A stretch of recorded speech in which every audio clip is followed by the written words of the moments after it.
Medieval knight's armor. Obviously, it was used to protect the body and to impress the crowds during festive activities. But sometimes the general rules have exceptions.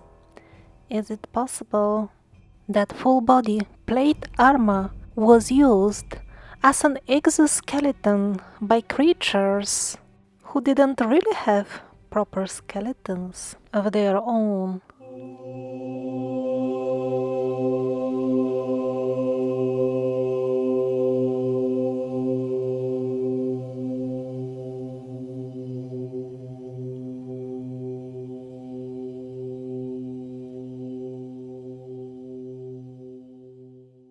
The Medici Chapel of Florence. Did the medieval sculptor frankly tell us what is lurking inside certain knights, or should we call them knights' armor exoskeletons?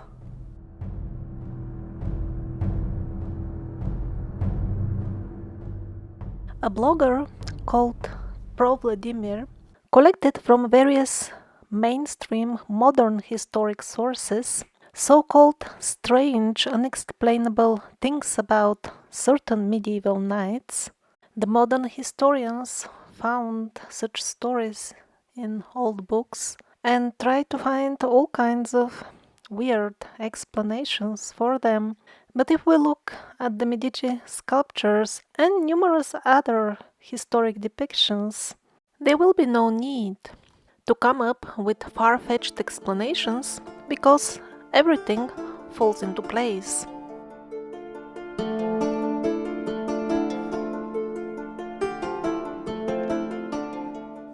So the glamorous knights, cheered by the crowds, certainly shouldn't have had any problems on the ladies' side, so to say. Beautiful medieval damsels must have been flipping unconscious from the balconies, down on the street in front of the feet of the famous heroes. And what were the glorious heroes doing? There was a rule, at least for certain medieval knights, that their chosen lady, their dream lady, should be married to somebody else, of course. And then, since she's somebody else's wife, if the given knight wins a tournament or some sort of victory, the top level of closeness that he could get from his beloved would be a handkerchief soaked with her tears, and even that wouldn't be handed down directly to him, but delivered instead by Sancho Panza. Well, if the inside content of the knight's armor was indeed as shown on this Medici sculpture, then it certainly makes sense that they were not very comfortable in showing their real face to the beloved ladies. And yet, on the other hand, the genetic material in the tears on the napkin could also have been put into some use.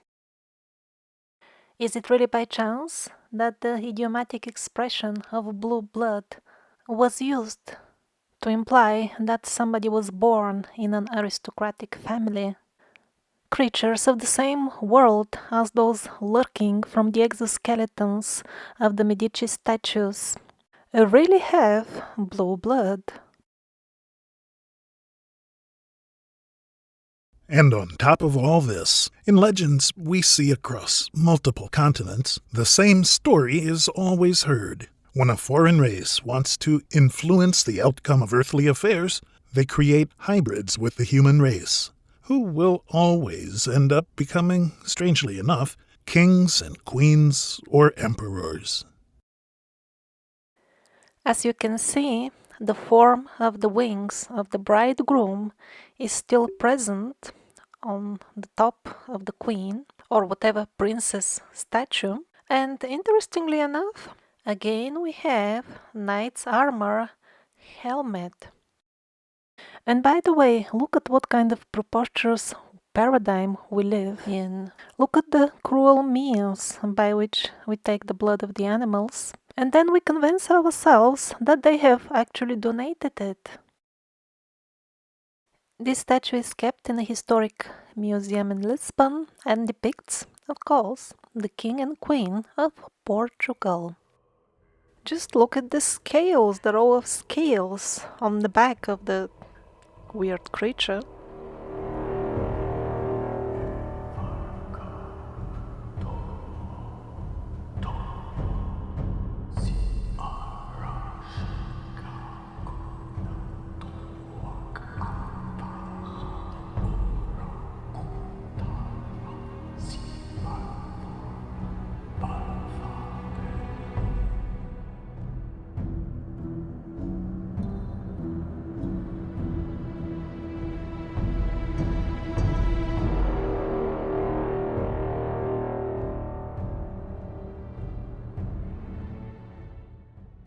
Who knows if this is the original statue as intended, or they glued on a head later on so that the visitors of the Medici chapel don't get horrified from what crawls out from inside the exoskeleton.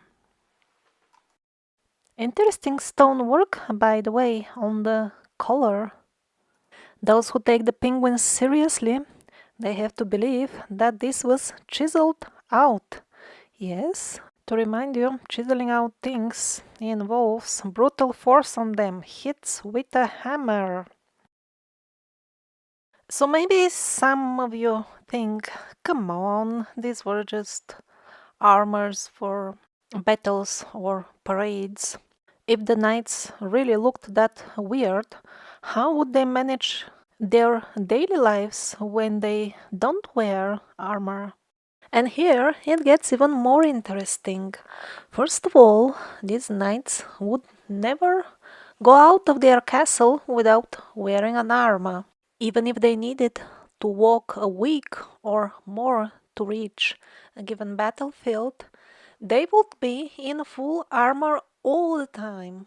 When the knight was out on a mission, his servants had to pour water inside the armor at least few times per day. Modern historians try to explain these strange things. Like, you see, some of the full armor didn't really have toilet arrangements, so things were happening and they had to be washed with water. That's why they had to pour lots of water a few times per day. Look at this helmet. I don't know how one would survey the vicinity and fight with it if one can't see the enemy, but it's certainly very convenient for pouring water inside. Somehow the modern historians didn't finish their story, like, for example, how would the servants dry their master, because if you water him a few times per day and he has clothes on inside the armor, he would rot if you don't dry him up. Did they dry them on, like, grilling on bonfires? But on the other hand, if your master is some sort of worm, he would enjoy such moist environment. I also pour water regularly on my compost heap, and the worms love it.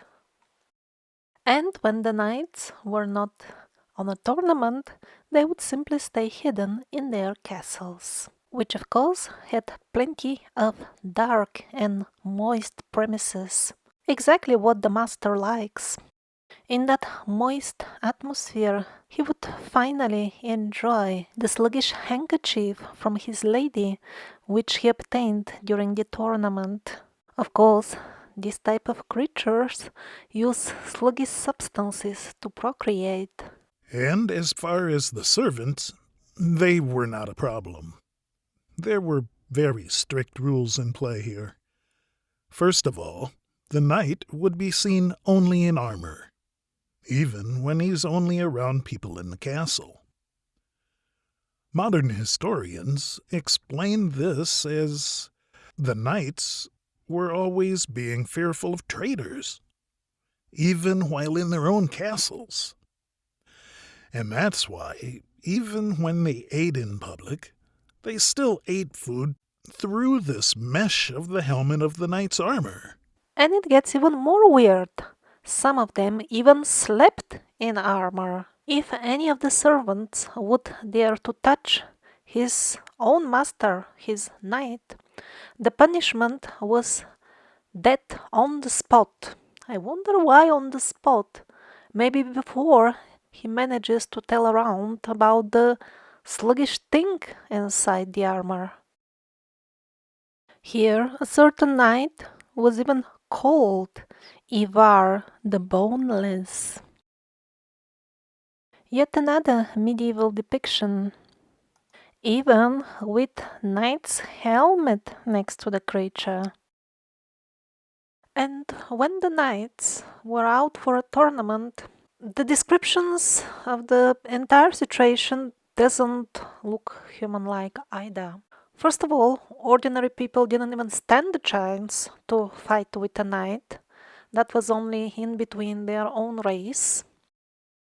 Then the two knights would actually fight each other, and it says, days in line without interruption, non-stop, while their men would just stand by and watch. And then the one who loses the fight, in case he had to be killed, the right way to do it was to remove the helmet and then wound him with the sword, but the sword must be inserted specifically in the torso area of the knight's armor, because simply cutting off the head didn't work. It says in the medieval books that even with a cut head, the knights could go on, which of course makes perfect sense looking at the Medici statue. If somebody was cutting off the helmet, he would just retract in the torso area. And another strange rule, the army, the men of the defeated knight, would be killed on the spot, unless the defeated party goes for a small ritual of officially and voluntarily handing over his own men to the other party, and that also applied to the castle. That also seems somewhat odd, because probably, at least as far as we know, the human tradition of war during those times is if you conquer something with military force, it's yours automatically.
And I don't know if it is just me, but some of these armors simply don't seem to be suitable for humans.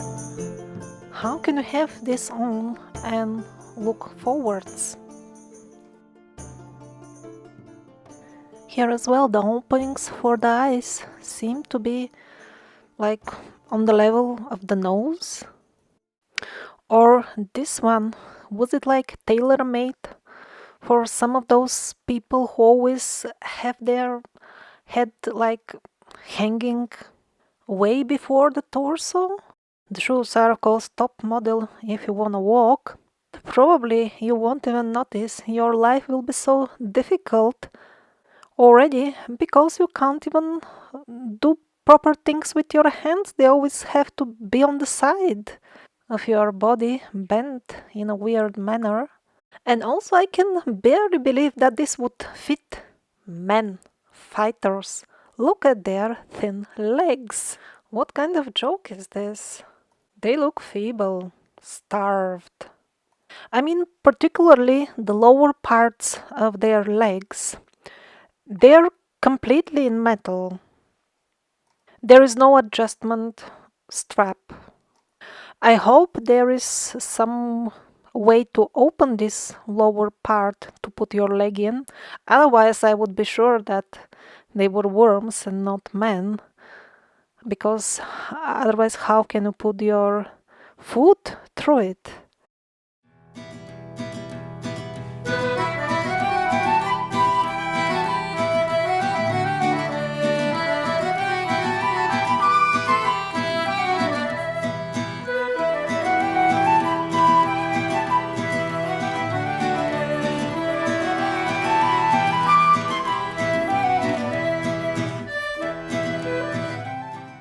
It seems quite a colorful crowd was inhabiting Earth during the Middle Ages.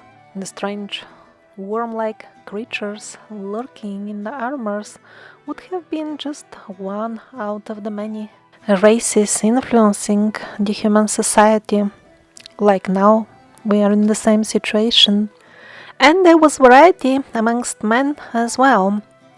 Currently, some 5,000 suits of armor are housed in various museums, and most of them would fit underfed men of height below 160. There is a lot of straightforwardly dwarfish stuff as well.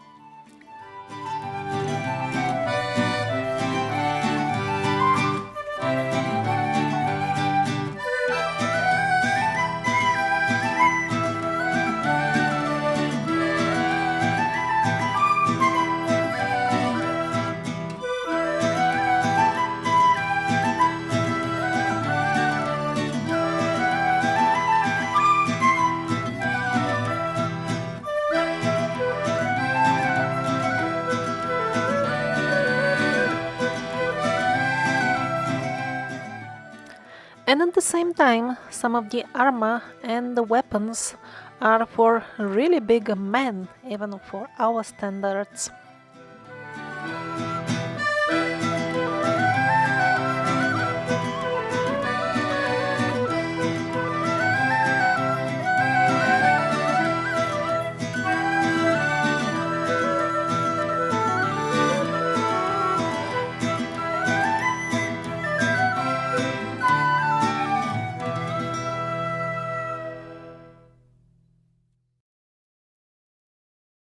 As with most things in history, the earlier knight armors were far superior in quality and artistic work compared to those which came later.